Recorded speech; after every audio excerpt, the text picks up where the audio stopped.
from producing excess. Why? Because if your hormone is excess, your heart is beating very fast. You're at risk of getting high blood pressure. It's at risk of triggering diabetes. You're constantly diarrheaing, you're losing weight. Imagine you are my weight and then suddenly after 2 months you get to your weight. That means it should trigger. Actually, majority of them are investigated for malignancies, cancers, when it's actually just thyroid disease. So we give you medication for about 1.5 years. If you find you're still on medication for 1.5 years, perhaps then we need to look at, do we do surgery or radioiodine? And we sit down with the family because of the cost implications. This is a surgery that's not covered by NHIF or all the insurance companies.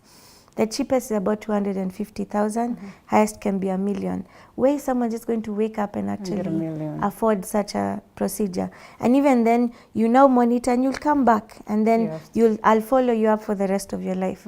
So because it's a chronic condition, we actually encourage patients, join the support group. That Thyroid Disease Awareness Kenya, it's an amazing group. I have actually learnt a lot.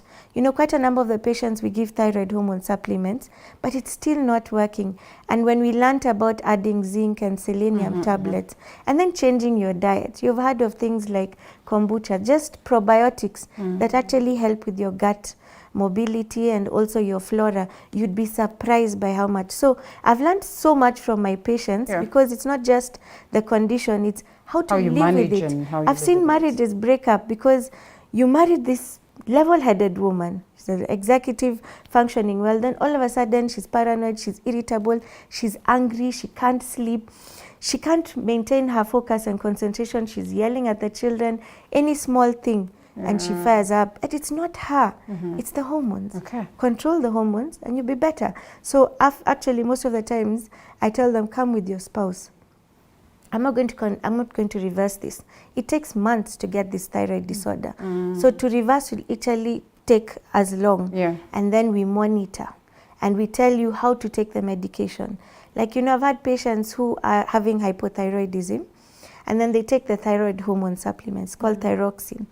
And if you take it after a meal, then it's not absorbed. So you keep on increasing the dose, not realizing that you're taking it wrongly. So take it first thing in the morning on an empty stomach. Then your diet. If you're hypothyroid, we found that actually if you take gluten products, the wheat is actually not good for you, and your dairy products. So you're constantly feeling bloated, but you're hungry, so you're constantly eating. But then so at some point you're not too sure whether it's the condition or you have acidity or it's the hypothyroidism itself. So we work with, you come see the doctor, we'll refer you to a nutritionist, we'll work with the surgeon, and then the thyroid support group. That together is a very wholesome package. So that you're actually comfortable. You're comfortable. And well, maybe with the foods, we'll just want to know what are some of the things to avoid. And then we also get to know that we're safe. But before that, we are at an advanced level of, you know, technology, medical technology for that matter. One would be tempted to ask, even if it's genetical, I mean, does it mean then one cannot avoid? Does it, you know, incline on the aspect of lifestyle? Some lifestyle where you can say it's fine. My parents never used to do this, that. But if I do it, then I have chances of not getting. So the thing about genetics is you can't change it. I mean, unless we're talking about stem cell transplant, which we're not quite there.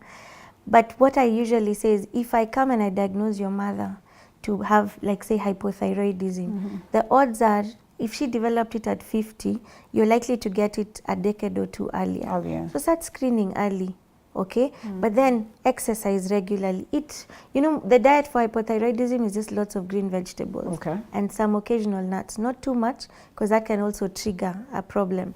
But the concept is eat healthy, avoid processed meats, lots of vegetables, less dairy, and then you can actually retard the progress. So what we find is, there's a condition called subclinical hypothyroidism. Now when you do the test, we usually look at the two hormones, T3, T4, and the controlling hormone which is produced in the brain, the pituitary, called TSH.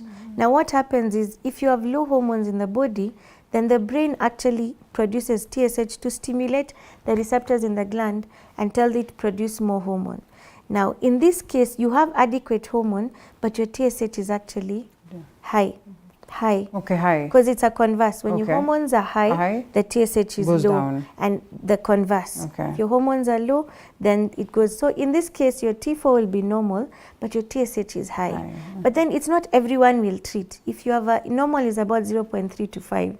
So if it's at 6, we tell you just monitor, exercise regularly, watch your diet.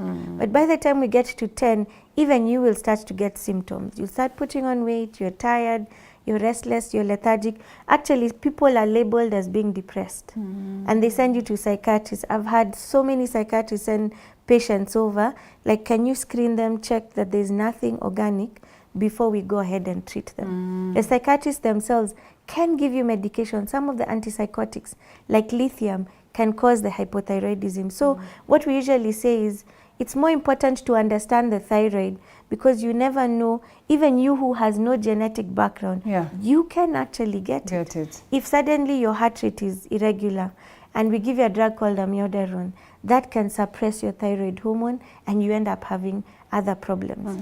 I've had patients in ICU who are comatose, blood pressure has tanked. Then when you actually check the thyroid hormone, you find that they're actually in what we call a myxedema coma, because the thyroid gland was not producing thyroid. Wow. So what do you expect, for instance, some of the signs and symptoms that you speak of? And one thing is that maybe I have to be very specific and go to the doctor and tell them that I want a thyroid, disease test done on me. And so what are some of the things to expect? So one of the things is, if you have fatigue, unusual fatigue, more than usual. I mean, you work crazy hours. You work sometimes even all week long. But you find where before you could manage some of these activities, they're making you slow down. You can barely climb stairs. You can't keep up with your exercises in the gym. You can't seem to concentrate. You're tired and you're irritable all the time. Then you find you're constipated. You can go 3 days without actually passing stool. You find that your heart rate is a bit slow. And this is for hypothyroidism. For the ladies, you're not getting your periods, or when they do, after like 3 months, you have changed your pads for a whole month, and you're wondering what is going on. You can't seem to have regular periods. You're trying to conceive, you cannot. All those are signs that perhaps you need to have your thyroid hormone checked. The converse, if you have hyperthyroidism, some people will actually, in the slim people, you'll see the heart beating very rapidly. Yes. And then you find you can't retain any information at all. And we call it the brain fog. Okay? And then you're losing weight without even trying. We call it unintentional weight loss. Then you're constantly diarrheaing. Everything you eat, you either have loose motion or actually diarrhea. Then we start to think, should we start screening for the thyroid? But most important, every patient who has high blood pressure or diabetes has to have that screening test. In fact, we're encouraging people to go for these wellness forums, because it's through that you just do the basic TSH, the thyroid stimulating hormone, and you can actually pick a disorder. Hence my question is, that's just a medical perspective, and therefore one should not be keen on that, because sometimes you really want to understand what are you going to go through for this very screening to be done or test. What to expect. So when you're coming for the screening test, what we'll do is do a basic thing. First, we look at your random blood sugar. We look at your cholesterol. These are things pertaining to the thyroid. Then we'll do a screening TSH. If we find it's either low or high, then we go ahead and we do the T3 and T4. Some people are not ready for the diagnosis, so also we don't push. Because this is a lifelong condition. So if a patient is not ready, you also don't want to push. So you tell them when you're good and ready, then now you come back and we do the full screening test. But that also gives us a red flag. Come, we sit down with you, and then we start talking. But the basics that will affect your thyroid hormone, you can actually get anemia. Your blood levels go low. So we'll do a full blood count. We'll do a random blood sugar. We'll do your cholesterol, and we'll do your thyroid. Sometimes if it's quite advanced, if like your thyroid is hyperactive, then it can affect your liver and your kidney. So those are the basic tests we do when we are doing a screening for any normal individual. But if you feel something is not right, what we're telling people is, don't wait for 3 months when you're really bad to come. Sometimes just a simple, especially if you have the medical insurance, we encourage people get the medical insurance. But even then, check the fine print, because thyroid is actually considered a chronic condition, which is very sad, because then it locks out quite a number of people. Yeah. Yeah, imagine you come to see me, you pay consultation of 4,000 shillings. The test is another 4,000. If I do the antibody test, about 15,000. So can you imagine? And then we'd like to screen using a thyroid ultrasound. That tells me there are other conditions. If you just have a goiter, if it's not giving you symptoms like difficulty in breathing or swallowing, then that's not a problem. We tell you just remain.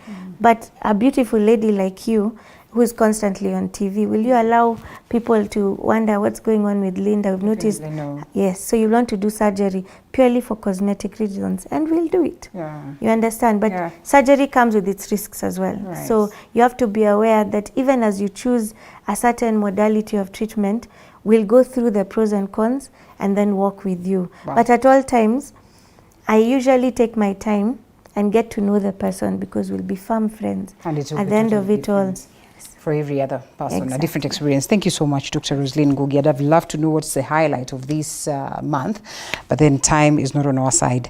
Perhaps in 30 seconds, the highlight of this month. So it's Thyroid Awareness Month. Get to know what's going on with your body. If you feel that something is off, get tested. If you feel that you need support, there's a thyroid disease awareness group, and that gives you so much information. I wish you'd have on Sarah Katula, because she's gone through that. I had Sarah the other time. And it's amazing the things that they're doing actually in that foundation to help thyroid patients. But anyone, whether you suffer from thyroid disease or you're a caregiver, always reach out. There's always information, and we are always readily available to assist. You know, I spoke to Sarah Katula for a moment. I thought she's a medic. Yes. Because the rate at which she understands that. She's taught me is quite tremendous. a bit. Oh, yeah? Yes. Well, thank you so much once again, Dr. Rosslyn Ngugi, who's a physician. Endocrinologist. Yes, that Oh, come on, you can get it right. Endocrinologist. Endocrinologist. Mouthful. Yeah, it's a mouthful, but Yes. all the same, asante sana for Thank the great insights. Let's get to push for that awareness. Let's go out there